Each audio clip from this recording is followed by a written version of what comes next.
Hello viewers, doctor Meenu's show के इस episode में आपका बहुत बहुत स्वागत है। वैसे तो मैंने अपने इस शो में बहुत सारे डेंटिस्ट को बुलाया है और बहुत सारे मिथ्स ब्रेक करे हैं, लेकिन कुछ पर्सनालिटीज़ ऐसी होती हैं जो हमें ऐसा कुछ बता देती हैं जो हमने ना पहले कभी सुना ना सोचा। ऐसी ही एक पर्सनालिटी है डॉक्टर श्वेता। आइए मिलते हैं उनसे। Welcome to the show doctor Shweta. Thank you so much. Doctor Shweta, सबसे पहले तो मैं चाहूँगी आप मेरे व्यूअर्स को ये बताएं, ऐसा कौन सा एक प्रोसीजर है जिसको करने से हम अपने डेंटल हेल्थ को बहुत लंबे टाइम तक मेंटेन कर सकते हैं?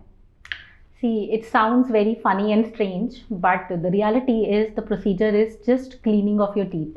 जैसे आप पार्लर में जाके अपने हाथों और पैरों को मेंटेन करवाते हैं मैनिक्योर पेडिक्योर करवा के, ऐसे ही डेंटिस्ट्री में एक प्रोसीजर होता है स्केलिंग। इसको हम ओरल प्रोफाइलैक्सिस भी कहते हैं, क्लीनिंग भी कहते हैं। इसमें एक प्रोफेशनल डेंटिस्ट आपके दांतों की क्लीनिंग करता है, डीप क्लीनिंग करता है।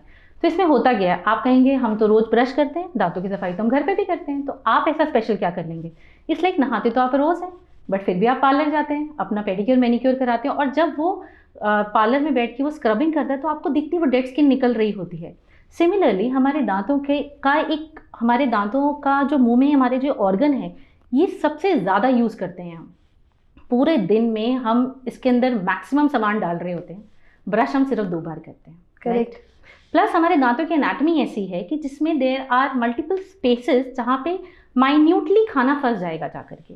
आप कितनी भी ब्रशिंग करने की कोशिश करेंगे, माइक्रो लेवल पे पार्टिकल्स वहाँ फंस जाएंगे। फिर हमारे दांतों के अंदर हमारे माउथ में एक नॉर्मल नेचुरल माइक्रोफ्लोरा होता है जो उस सड़े हुए खाने पर एक्ट करना शुरू करता है जी। फिर what does this need? Time, saliva, microbes and the food. अब खाना आपने दे दिया, माइक्रोब्स ऑलरेडी हैं, टाइम आप ऑलरेडी दे रहे हैं बिकॉज आप 24 घंटे में 2 बार ब्रश करते हैं, प्लस हमारे पास सलाइवा है। तो ये सब चीज़ों का जो डेडली कॉम्बिनेशन बनता है, इसकी वजह से माइक्रो लेवल पे हमारे यहाँ पे हमारे दांतों के बीच में डिपॉजिट इकट्ठा होने शुरू हो जाते हैं। शुरू में आपको नज़र नहीं आएंगे, आपको लगेगा नहीं सब कुछ ठीक है, कोई प्रॉब्लम नहीं।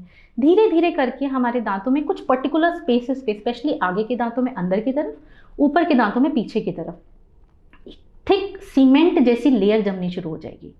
आप मिरर में कभी देखेंगे और आप सोचेंगे कि मैं इसको ब्रश करके निकाल दूँ, तो वो निकलेगी नहीं। वो सीमेंट जैसी लेयर जो है, that is known as calculus. ये आपको डेंटिस्ट के पास जाके ही निकलवाना पड़ेगा। और ये जो सीमेंट जैसी लेयर है, it is like a shelter. जैसे स्लम्स हो जाते हैं, ऐसे ही हमारे दांतों में ये कॉलोनीज बन जाती हैं।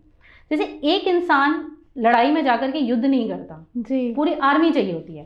तो ये जो शेल्टर होम्स होते हैं, इसके नीचे पूरी आर्मी ऑफ बैक्टीरिया बन रहा होता है जी। ये जो आर्मी होती है, यही आर्मी हमारे बोन पर इफेक्ट करती है। धीरे धीरे करके हमारी बोन रिसीड कर जाती है, हमारे दांतों पे इफेक्ट करती है, और हमारे दांतों का जितना भी मिनरल कंटेंट होता है वो सारा लॉस हो जाता है, और धीरे धीरे करके हमारे दांतों में कैविटीज बन जाती हैं। तो अगर आप टाइमली क्लीनिंग कराते रहते हैं तो हमारे दांतों में गंदगी नहीं फंसेगी। जब ये इन आर्मीज को पनपने का और कॉलोनी बनने का वक्त नहीं मिलेगा, तो ऑब्वियसली अटैक के चांसेस भी उतने ही कम हो जाएंगे। बिल्कुल। सी, इट इज लाइक ये micro organisms is same as termites. जैसे दरवाजे में दीमक लग जाती है जी, और आपको दिखता है दरवाजा तो खड़ा हुआ है, कोई परेशानी नहीं है। मेरे पास बहुत सारे पेशेंट्स ऐसे आते हैं who are in their 60s, और वो कहते हैं हमने तो कभी क्लीनिंग नहीं कराई, पर हमारे तो कोई परेशानी नहीं है हमें। And when I see in their mouth, when I look in their mouth, I see so much of calculus, and I know जिस दिन ये कैलकुलस निकाला जाएगा, there is no bone left inside, all the teeth will fall off. Okay. Because आपने bone छोड़ी ही नहीं, it was like a termite, it was doing it's action. वो bone को खाता चला गया, खाता चला गया, खाता चला गया। Now there is no bone left, and when we do cleaning of such patient, उनके दांत मोबाइल हो जाते हैं। ये गलती डेंटिस्ट की नहीं है, ये गलती उस पेशेंट की है। See, always dentistry is not expensive, ignorance is. अगर आप उसी प्रोसीजर को डिले करके आएंगे तो प्रॉब्लम होगी। मैं हमेशा अपने पेशेंट्स को बोलती हूँ, आप अगर क्लीनिंग करा लोगे तो फिलिंग की ज़रूरत नहीं पड़ेगी, फिलिंग करा लोगे तो रूट कैनाल की ज़रूरत नहीं पड़ेगी, रूट कैनाल करा लोगे तो एक्सट्रैक्शन की ज़रूरत नहीं पड़ेगी, और अगर दांत निकलवा ही लिया फिर तो इम्प्लांट लगवाना ही पड़ेगा आपको।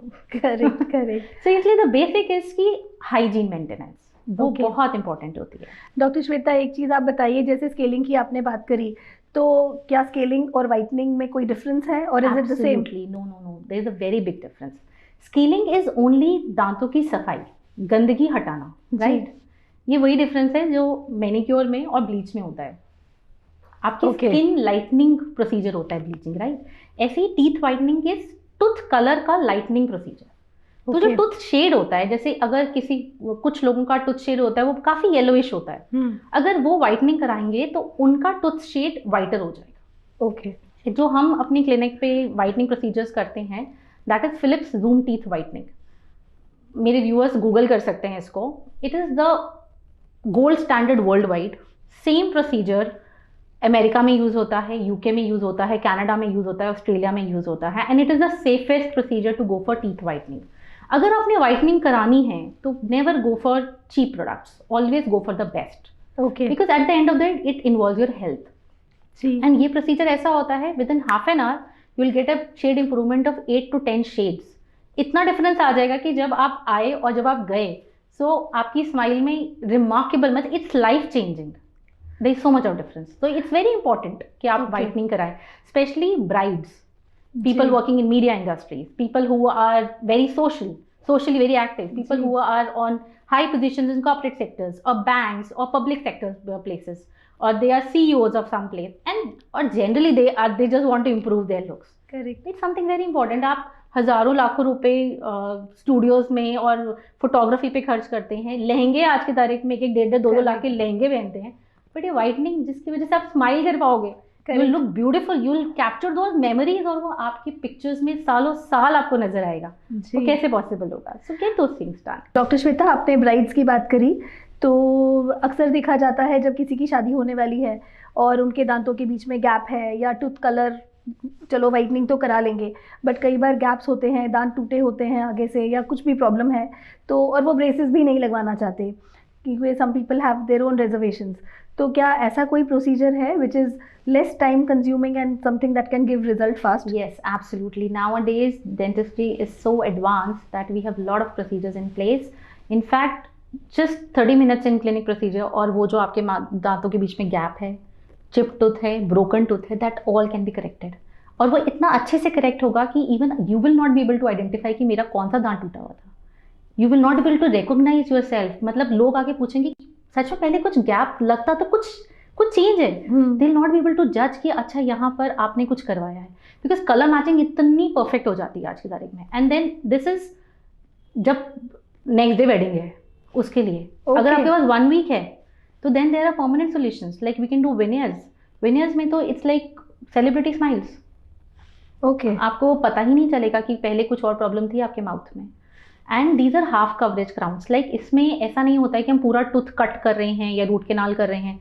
बहुत ही एक आप समझ लीजिए 0.8 mm की लेयर हम इनामल की रोड करते हैं और उसके ऊपर में ये परमानेंट पोर्सलिन चिप्स चिपक जाते हैं। सो देयर मेनी प्रोसीजर्स, मतलब इट्स लाइक ये एक लोगों को मिथ है कि नहीं सिर्फ ब्रेसेस से ही ट्रीटमेंट हो सकता है। एंड ब्रेसेस में भी आज की तारीख में इतनी एडवांसमेंट्स आ चुकी हैं, even people like we are talking about brides. अगर हम नॉर्मल जनरल पब्लिक की बात करें, हम now somebody is in their 35 or 40s and that female doesn't want to go for braces, but उसको अपनी malоcclusion करेक्ट करवाना है। So there are aligners, trays होती हैं, क्लियर ट्रेज होती हैं, हम पेशेंट को माउथ में लगा देते हैं, कोई नहीं बता सकता देख करके कि पेशेंट का ब्रेसेस का ट्रीटमेंट चल रहा है। And with in a span of 1 year all the malоcclusion will be corrected. You don't need to even go for braces nowadays. So everything can be done. You just need to visit. Doctor Shweta, middle age की जहाँ बात हो रही है, तो middle age में कौन सी common problems आती हैं डेंटल हेल्थ को लेकर? आज की तारीख में मिडिल एज लोगों में बहुत सारी प्रॉब्लम्स देखी जा रही हैं। अगर मैं सिर्फ डेंटिस्ट्री की बात करूं तो हमारे स्ट्रेस लेवल्स इतने हाई हो चुके हैं कि हमारे दांतों में बहुत ज़्यादा सिवियर एट्रिजन दिखना शुरू हो गया है। एट्रिजन का क्या मतलब होता है कि दांत की लेयर ऊपर से घिसती चली जा रही है, इतनी घिसती चली जा रही है कि एक पॉइंट के बाद आपको सेंसिटिविटी शुरू हो जाएगी, ठंडे पानी की सेंसिटिविटी। आप आइसक्रीम खाएंगे आपको एकदम से दर्द होगा, आपको ठंडी हवा भी लगनी शुरू हो जाएगी। These are basically attrition caused by your eating habits, your daily stress levels, your lifestyle, और may be some kind of occlusal disturbance happening in your mouth. Okay. So in cases के अंदर में फिर हमें डिटेल्ड एग्जामिनेशन ज़रूरी होता है। इनकी प्रॉपर हम मॉडल्स निकालते हैं, कास्ट लेते हैं, उनको आर्टिकुलेट करते हैं in a certain fashion, and then उनके प्रॉपर वैक्सअप्स बन के आते हैं। डिटेल एग्जामिनेशन होता है, इनकी प्रोफाइलिंग होती है, देन वी टेल देम कि अच्छा अगर अब हम ट्रीटमेंट स्टार्ट करेंगे तो this will be your final look, and then this problem will be resolved. But again, in such cases also, the earlier you will come to us, the better the treatment will be, the lesser the treatment will be. The later stages, of course, then हमारे लिए भी problem हो जाती है, and then हमारे पास में treatment restrictions हो जाती हैं. हम एक लिमिट तक ही काम कर सकते हैं, उसके बाद हम आगे नहीं कर पाते हैं. Okay. But yes, this all can be corrected, end of course eight the end of the day stress levels तो सबको कम करने पड़ेंगे अगर आपको एक अच्छी डेंटल हेल्थ चाहिए तो. बिल्कुल, वो तो हर चीज़ के लिए ज़रूरी है. हर चीज़ के लिए ज़रूरी है, एब्सोल्युटली. डॉक्टर श्वेता, हमने मिडिल एज की बात करी, अब बच्चों के बारे में भी प्लीज़ बताएं कि बच्चों का टूथ डिके किस तरीके से प्रिवेंट किया जा सकता है. What are the precautions that can be taken for children? See, बच्चों के अंदर में पहली चीज़ हमें क्लीनिंग तब से शुरू करनी चाहिए जब से पहला दांत बच्चे के माउथ में आ जाता है. पहली चीज़, बच्चों को भी उतनी ही दर्द होती है, उतनी ही तकलीफ होती है जितनी एडल्ट्स को होती है. इट्स अ मिथ कि नहीं तो दूध का दांत है, कोई बात नहीं, कीड़ा लग भी गया तो रहने दो.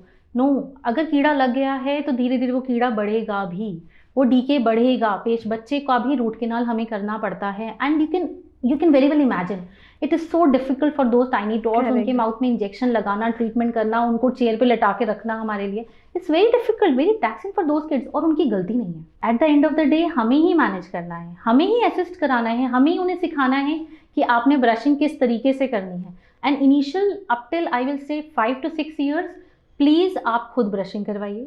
6 years ऑनवर्ड्स आप असिस्ट करवाइए बच्चे के साथ में खड़े होकर के. And by the time the child enters like 8 or 9 years or 10 years and you feel कि अब वो कॉन्फिडेंटली सही तरीके से ब्रश कर रहा है, तो आप उसको इंडिपेंडेंटली ब्रश करने दीजिए. प्लस टूथपेस्ट अलग अलग होता है. अपना टूथपेस्ट 3 साल के बच्चे को नहीं दीजिएगा. एडल्ट टूथपेस्ट अलग होता है, बच्चों का टूथपेस्ट अलग होता है, बिकॉज फ्लोराइड कंटेंट अलग होता है दोनों में. ओके मैम, इसके ऊपर तो मैं चाहूँगी आप मेरे व्यूअर्स को प्लीज़ बताएं, बिकॉज ब्रशिंग टेक्निक्स और ब्रशिंग के बारे में, या किस तरीके से हमें अपने दांत साफ़ करना चाहिए, तो आई वुड वांट. हाँ, सबसे इम्पॉर्टेंट बात ब्रशिंग के लिए, बहुत पेशेंट्स मुझसे खुद से एक क्वेश्चन पूछते हैं कि मैम ठीक है सारी बातें सही हैं, बट अब इनको मेंटेन कैसे करें. आपने सारा ट्रीटमेंट कर दिया, हमने करवा लिया, अब इसको मेंटेन कैसे करना है. So for that first thing, brushing, tooth brushing आपकी बहुत अच्छी होनी चाहिए. Spend at least 1 to 2 minutes brushing your teeth twice daily, morning में और रात में. जब आप ब्रशिंग कर रहे हैं तो ब्रश का प्रेशर बहुत ज़्यादा नहीं होना चाहिए. सी अगेन, आपने बर्तन नहीं मांजने हैं, आपने दांतों को साफ करना है. सो जब हमने दांतों को साफ करना होता है तो प्रेशर कितना लगना चाहिए. नाउ पेशेंट बोलता है हम प्रेशर लगना कितना चाहिए. प्रेशर उतना लगना चाहिए जिससे आपके नेल में ब्लांचिंग हो जाती है. आप खुद करके देखेंगे, अच्छा आप नेल पेंट लगाया हुआ है, जब आप चेक करेंगे तो आपके नेल में जिस प्रेशर से ब्लांचिंग हो जाती है, बस उतना प्रेशर आपको अप्लाई करना है. 3 महीने के बाद आपका टूथब्रश जो है वो फ्रे होना चाहिए. That is the correct proportion. See, कोई पैरामीटर होना चाहिए ना प्रेशर का. मैंने तो आपको ये बता दिया ये कि इस तरीके से आप चेक कर लीजिए. आपको कहें मैम मेरे तो इतने से करने में ब्लांचिंग हो जाती है. Correct. So then there is another method. अगर आपका टूथब्रश 15 डेज में ख़राब हो रहा है, ख़राब होने का मतलब ये नहीं कि उसके गुच्छे बन जाए, बालों के गुच्छे नहीं बनाने हैं, हमें ब्रिसल्स स्ट्रेट रहने चाहिए. अगर ब्रिसल्स ओपन होने शुरू हो रहे हैं दैट मीन्स आपका टूथब्रश ख़राब हो गया है. ठीक है. सो अगर ये 15 डेज में ख़राब हो रहा है that means you are applying lot of pressure. ये जो ब्रिसल्स फ्रे होने चाहिए आपके 3 months में होने चाहिए. 3 months के बाद.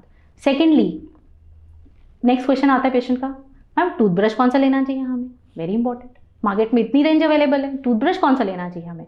आप हमेशा सुपर सॉफ्ट या एक्स्ट्रा फाइन टूथब्रश ही लीजिए.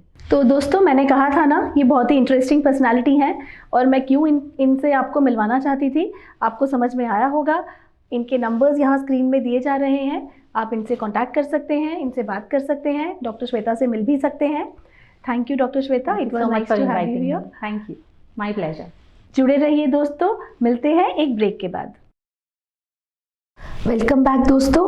जैसा कि मैंने प्रॉमिस किया है, मैं आपको बहुत सारी इंटरेस्टिंग पर्सनालिटीज़ से मिलवाऊंगी. वैसे ही एक डॉक्टर हमारे साथ जो अब जुड़े हैं वो है एक नी रिप्लेसमेंट, वो है एक joint replacement and sports injury specialist. हमें अक्सर ऐसी प्रॉब्लम्स घेरती हैं पर हमें पता ही नहीं होता कि हमें किसके पास जाना चाहिए, और इन चीज़ों की बहुत ज़्यादा अवेयरनेस नहीं होती हमारे पास. तो डॉक्टर लक्ष्य गोयल से हम आज जानेंगे कि जब ऐसी प्रॉब्लम्स हमें घेरती हैं तो उनके लिए क्या करना चाहिए, उनका क्या ट्रीटमेंट पॉसिबल हो सकता है. Welcome to the show doctor Lakshya Goyal. Thank you for having me here. जैसा कि आपने बोला जॉइंट रिप्लेसमेंट का मतलब होता है जोड़ का बदलना. जी। आजकल जैसे जैसे चीज़ें एडवांस होती जा रही हैं, जॉइंट रिप्लेसमेंट की टेक्निक भी एडवांस होती जा रही है और लेटेस्ट एडवांसमेंट इसमें है, जैसे रोबोटिक्स आ गए हैं हम जॉइंट रिप्लेसमेंट में। दूसरा एडवांसमेंट जो हुआ है वो हुआ है कि पार्शियल नी रिप्लेसमेंट, यानी कि आधा घुटने को बदलने का एक नया टेक्निक आया है, जिसमें हम खाली पूरे घुटने की बजाय सिर्फ आधे घुटने को बदलते हैं और उसका फ़ायदा ये रहता है कि उसकी रिकवरी भी क्विकर होती है, उसमें पेन भी कम होता है, ब्लड लॉस जी। भी कम होता है और स्कार मार्क भी कम आता है। और ओके। जो पेशेंट्स होते हैं उनको नी में एक नेचुरल फीलिंग आती है जो कि कहीं ना कहीं टोटल नी रिप्लेसमेंट में मिसिंग होती है। ओके। और ये रिप्लेसमेंट टेक्निक काफ़ी एडवांस हो गई है और इसकी लाइफ जो इम्प्लांट की होती है, ये life almost total knee replacement की लाइफ के बराबर ही होती है। डॉक्टर, एक चीज़ मैं चाहूँगी आप बताएं थोड़ा सा स्पोर्ट्स इंजरीज़ के बारे में। कई बार ऐसी इंजरी होती है, छोटा मोटा चोट लगती है हमें और हम रियलाइज़ ही नहीं करते कि we need to go to an orthopaedic surgeon. Correct. तो व्हाट इज़ द इंडिकेशन जिससे हमें पता चले, is it pain, is it swelling, कि हमें ऑर्थोपेडिक के पास जाना चाहिए? मैम देखिए, स्पोर्ट्स इंजरी ये बहुत अच्छा सवाल है। स्पोर्ट्स इंजरी नॉर्मली यंग लोगों में होती है और यंग लोग बहुत ओवर एंथुजियास्टिक होते हैं। कई बार उनको पेन होती है, स्वेलिंग होती है, but they still keep exercising. Even Yeah. Pain भी हो रहा है फिर भी एक्सरसाइज करे जा रहे हैं, तो उससे उनकी इंजरी बढ़ती जाती है। जी। और स्पोर्ट्स इंजरी एक ऐसा सब्जेक्ट है जिसको अगर टाइमली ना मैनेज करा जाए तो किसी स्पोर्ट्स पर्सन की वो लाइफ भी ख़राब कर सकता है। ओके। बहुत सारी स्पोर्ट्स इंजरीज़ हमारी घुटने में होती हैं, एल्बो में होती है, नीचे एंकल जॉइंट पर होती हैं, जिनका मैनेजमेंट अगर टाइमली करा जाए तो रिजल्ट्स बहुत अच्छे होते हैं। जी। पार्शियल इंजरीज़ भी होती हैं और कंप्लीट इंजरीज़ भी होती हैं। पार्शियल का मतलब जैसे पूरी तरीके से हमारी चोट कंप्लीट नहीं हुई है, आधा लिगामेंट टूटा है या रबड़ में थोड़ी इंजरी हुई है घुटने के, उनका मैनेजमेंट बहुत ही नई टेक्निक्स आ गई हैं जिनसे हम कर सकते हैं। ओके। जैसे हम हमारे क्लिनिक पर हम प्लेटलेट रिच प्लाज्मा थेरेपी एक होती है, जिसमें हम पेशेंट का ही ब्लड लेके उसमें से प्लेटलेट्स को एक्सट्रैक्ट कर लेते हैं, जिसमें ग्रोथ फैक्टर्स होते हैं और उन ग्रोथ फैक्टर्स को जहाँ पर भी स्पोर्ट्स इंजरी होती है वहाँ पर इंजेक्ट करा जा सकता है, जिससे उनकी रिकवरी फास्टर और बेहतर हो जाती है। ओके। और अगर इंजरी कंप्लीट हो और उसको टाइमली मैनेज करा जाए तो हम की होल सर्जरी, यानी कि आर्थ्रोस्कोपिक सर्जरी जिसे बोलते हैं, दूरबीन से सर्जरी जिसे बोलते हैं, ओके। वो भी सर्जरी बहुत एडवांस हो गई है और हम लोग दूरबीन से उस कंडीशन को मैनेज कर सकते हैं। ओके। डॉक्टर गोयल, आपने अभी बात करी यंगस्टर्स की हाँ जी। और उनके एंथुजियाज्म की। हाँ जी। तो ये एक चीज़ ऐसी है जो जिम में भी बहुत ज़्यादा कॉमनली Absolutely. अवेलेबल है और वहाँ पर बच्चे अक्सर like they overdo, whether it is exercise, whether it is weight lifting, और अक्सर उनको प्रॉब्लम्स हो जाती हैं जो वो खुद जानते ही नहीं, like they are not even aware कि उनको चोट लगी है या it is something serious. Correct. और जैसा आपने बताया, वो एंथुजियाज्म में उसको again they keep on repeating, उनको Correct. पता नहीं चलता और ज़्यादातर एक पेन किलर खाया और next day they are back to the gym. Correct. तो मैं चाहूँगी आप मेरे व्यूअर्स को इसके बारे में थोड़ा सा डिटेल में एक्सप्लेन करें कि क्या करने से क्या पॉसिबिलिटी है and when they should actually take care of themselves. Okay, देखो सबसे ज़्यादा इम्पॉर्टेंट जब भी कोई यंग आदमी जिम जाता है इज़ वार्म अप और स्ट्रेचिंग एक रूटीन बन जाना चाहिए, क्योंकि अगर एक्सरसाइज से पहले हम वार्म अप नहीं करते and suddenly we directly jump to heavy weight lifting या हैवी एक्सरसाइज पे लिफ्ट कर जाते हैं या हैवी एक्सरसाइज करने लग जाते हैं, उसकी वजह से इंजरी के चांस ज़्यादा हो जाते हैं।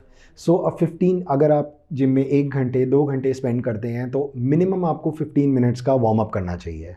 Okay. Second thing that is important is adequate nutrition. अगर आप मसल को रिकवरी का टाइम दे रहे हैं बट एडिक्वेट न्यूट्रिशन नहीं दे रहे हैं तो वो मसल रिकवर नहीं होएगी। तो बहुत ज़रूरी है एक एडिक्वेट अमाउंट ऑफ प्रोटीन लेना, एडिक्वेट अमाउंट ऑफ कार्बोहाइड्रेट्स लेना, जो आपकी मसल की रिकवरी और बाकी टिश्यू इंजरी की रिकवरी में आपको हेल्प करें। ओके। तीसरी चीज़ जो बहुत इंपॉर्टेंट है इज़ ग्रेजुअल इंक्रीज़ करना। जैसे हम पहले दिन जिम गए, हमें लग रहा है हम वेट लिफ्ट करेंगे और सीधा हम 30 किलो उठाने लग जाएं, which is not okay, which is going to cause an injury. So always we gradually build up. Obviously it is always advisable कि आप एक्सरसाइज किसी सुपरविजन में करें and you gradually increase your weight and endurance.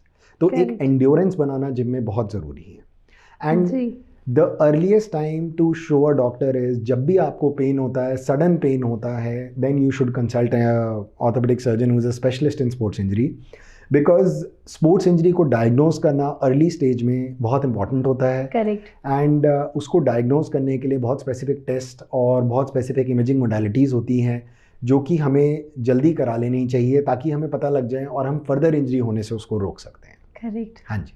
Okay doctor Goyal, हमने youngsters की बात करी, तो मेरे व्यूअर्स कुछ ओल्ड एज में भी हैं जो ये भी जानना चाहेंगे कि ओल्ड एज में ऐसे हमारी बॉडी क्या इंडिकेशंस देती है और कब हमें एक अलार्मिंग सिचुएशन होती है when we need to go and visit an orthopaedic surgeon.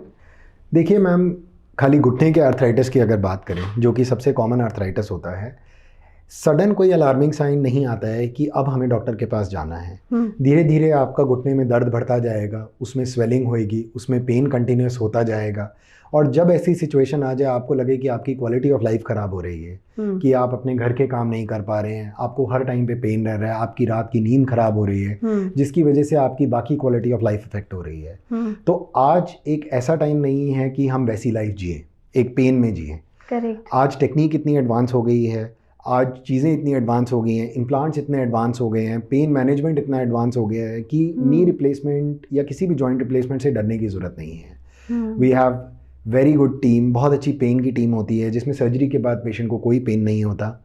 हमारे पास मेडिसिन इतनी एडवांस हो गई हैं कि इवन सर्जरी कराने के बाद जब पेशेंट्स घर चले जाते हैं तब भी उन्हें पेन नहीं होता।